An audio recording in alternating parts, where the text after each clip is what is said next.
What's up guys, my name is Ace, and Modern Warfare 3 is here, kind of. It hasn't officially launched at this point. However, we can access the settings, and you can actually access the game in offline multiplayer. So if you don't connect to the servers, you can actually go in and play offline multiplayer right now and check the game out, check the maps out, everything like that. However, a big warning here, you're not allowed to post any of that content to social media or anything, so you're not going to be seeing any gameplay from me outside of beta gameplay and the settings menus, which you can get to without any workarounds.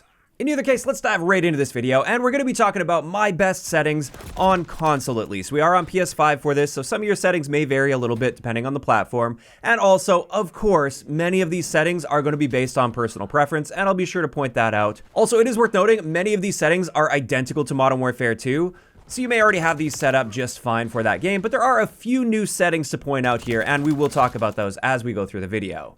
Now, let's start this off with the controller settings, since I'm a controller player. And for button layout, I like tactical. I just like being able to crouch with my analog stick without having to take my thumb off of that stick. Then, I don't play flipped. I know a lot of people will play flipped there. I use the standard stick layout. I always keep vibration off. I find that to just be like an unnecessary distraction, if anything. So that's a preference thing, but I like keeping that off. And now let's get into dead zones. And they've actually provided a pretty cool tool here for Modern Warfare 3. This is brand new. It allows you to test your dead zone. So what you want here, especially on your left and right stick minimums, you want these to be as low as possible without having any movement when you do the test. So with this, you can see the right analog stick, there's a little bit of vibration on that right side. That means I'm outside of my dead zone, and I'm gonna have to bump that up just a little bit. And that makes sense because I'm a little bit harder on that right stick compared to the left. But if I bump this up to about 3 and I test it again, I'm not getting any movement on that right-hand side. There was a brief movement on the left side, and if you flick it around a little bit, sometimes you'll see a little bit of vibration after the fact. So maybe I even want to bump this just to 1, but again, you want to keep these values as low as possible while not having that stick drift. So right there, that's going to work for me, but your controller will likely be different, so you'll have to do this test for yourself. Just play around with these values and make sure you get those as low as possible. Now, let's dive over to the aiming side, and this whole area is going to be very subjective, but what I like to use is an 8 and 8 sensitivity. For my ADS sensitivity multiplier, I actually like to adjust this depending on the optic that I'm using and the zoom level that we're looking at, so we'll look at that in a little bit here. But with this, I also dropped my tactical stance sensitivity multiplier a little bit down to a 0.8. I just find it's a nice middle ground between fully aiming down sight and not aiming down sight at all. I don't think I'm going to be using tactical stance that often, but when I do, I don't want it to be way too reactive and way too responsive. I want a little bit of precision there. Then when it comes to aim response curve, I know a lot of people love dynamic. Some people even like linear. I'm a standard guy. I've always just enjoyed standard in Call of Duty. It's what works best for me. There's no objectively best response curve in the game, even though some people will try to convince you that that's dynamic. For me, standard works, and that's just fine. Next, we want to keep our ADS sensitivity transition time to instant, and this is where we're going to get into custom sensitivity per zoom. For me, for the first 3 settings, I like keeping these at 0.75. This gives me that extra precision when I aim down sight, so I can spin pretty quickly when I'm not aiming down sight, if I need to turn on somebody, for instance. But when I do aim down sight, I want that added precision. I want to be able to make those fine adjustments to my aim, and therefore I set these all at 0.75. Until we get to the 6 zoom or higher, this is where we're using like sniper scopes. And with that, in order to track a perpendicularly moving target, you really need to bump this sensitivity up, especially at closer ranges. If you have this way too low, you just won't be able to keep up with that target. So I like keeping these ones a little bit higher at 1.1. Then when it comes to aim assist, obviously you want to keep this on if you want to be at least reasonably competitive in the game with a controller. For me, I like either the default or Black Ops aim assist. I think they're pretty much the same. I still haven't been able to find any real difference between these two. They're essentially the same thing.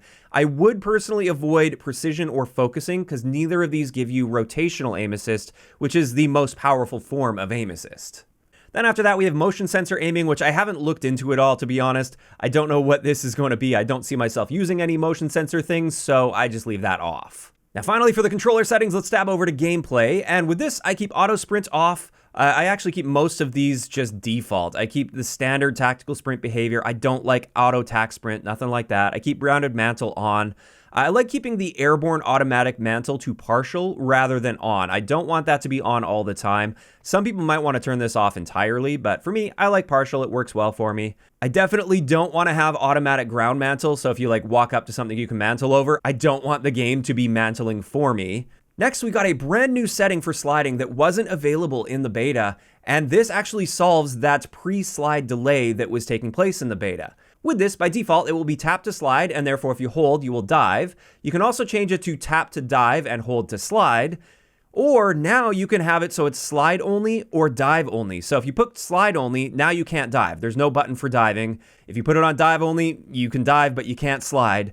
A lot of people are going to want to put this to slide only. If you don't use dives that much and you want to eliminate that pre-slide delay, this will do that for you. Although in my testing in local matches so far, even with tap to slide enabled, it seems like they cut down on that pre-slide delay a little bit. This is just going based off feel though.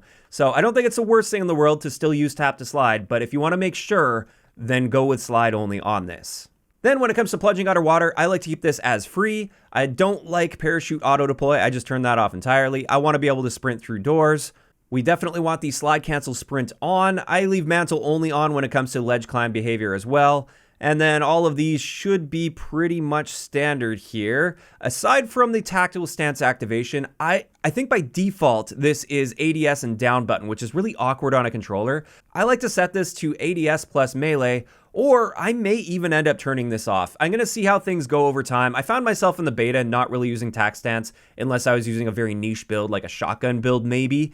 So I may end up turning this off, but for now, we'll keep it at aim down sight and melee to activate tac stance. Then after that, I like to keep this as tap to reload. I like to apply all when it comes to armor plates, even though I don't really play Warzone at all, but I guess in like zombies or something that will apply. And the rest of this as well, I just keep default. I haven't touched any of this, and I'm totally fine with all of these behaviors being default. Next up, let's get into the graphics settings. For me, I keep the on-demand texture streaming on, although if you do have like a really slow connection or just something not working properly, you may want to turn that off. For some people, they have found like less packet loss, for instance, when they turn this off. But for me, I don't experience that at all with this on. Obviously, for motion blur, we want these off. Some people still like having weapon motion blur on, but for me, I like all motion blur turned off for a multiplayer game. Film grain also, turn that off entirely. This can harm your visibility to some degree. Same thing with depth of field. This just hurts visibility in my eyes, so I turn that off. Then we get to our Fidelity FX CAS setting. I like turning this on, and I like it right in the middle at 50. This is basically the sharpness of your image. So if you have this all the way at 0 or you turn it off, then I find that the image can look slightly blurry on edges, for instance. Whereas if you go all the way to 100, I just find that's way too sharp. So right at 50 seems to be the sweet spot for me. That's where I like it. Then I am on PlayStation with a monitor that can handle 120 Hz, so I have that turned on, and my field of view is 105. I've actually bumped this up a little bit from last year, and the reason behind this is there's going to be a lot more aggression. There's going to be a lot more slide canceling, far more of those crazy situations up close where people are zipping past you, and therefore a slightly wider field of view I think plays a little bit better, and that's why I like going with 105, and I keep this at affected as well. As for the weapon field of view, I just keep this a default. Honestly, I have looked at this in the past. There's not that much of a difference between narrow, default, and wide, so I just keep it at default, but you can change that for your own preferences. We want camera movement set to the least value for both of these. Also, inverted flashbang, I really like this. It's just a little bit easier on the eyes. That means when you get fully flashed, your screen will go black rather than white. Then when it comes to spectator camera, by default, it's helmet cam. I really don't like that helmet cam, so I put this on game perspective. Then another key setting here is brightness. I highly recommend that you keep your brightness value in-game at 50 and then adjust your monitor or TV accordingly. The reason behind this is if you bump this up too much, I find it actually washes the game out and makes it look not so good. So if you keep this value at 50 and adjust your monitor or TV, you generally get a better looking game. And then with your safe area, just adjust this to your own screen and your own preferences. Next, let's get into the audio tab, and with this, I like using bass boost. This is largely going to come down to your audio setup and your preference, and honestly, I still have to do some footstep testing and stuff. Perhaps a different setting will end up being better, so this is something I'll dive deeper into the future, but at least to start with, I'm going to use bass boost. Then for our volume amounts, I don't like having any music on, but that's largely just because while I'm working, I often have the main menu open in the game, and I just don't want to hear that audio all the time. And I also like to drop the dialogue volume just a little bit, down to like 80% of the effects volume, just because I don't want that overpowering any of the gameplay audio, which is generally far more important. After that, I keep voice chat off. I don't interact with voice chat whatsoever, so none of these are really going to apply because of that. And let's get into our interface settings. Now, I don't like having subtitles on at all, so I just leave that off entirely. Square minimap, definitely the way to go. You absolutely want to have that. Crosshairs, I like having this static as well. I just find it's a little jarring if you have the crosshairs actually moving around on you, so I just keep it to static. Also, you might notice I turned the compass off, and the reason behind this is if you're using a headset, the compass doesn't really provide you with any additional information. It's completely redundant to go alongside with the minimap as well. There is no information that the compass really provides for you for regular multiplayer that the minimap and your ears won't provide. So yeah, I just like keeping that off entirely, but that is a preference thing, and I know I'm a bit weird when it comes to that. Then when it comes to all these hit marker things, I keep this all default. I don't change any of these things.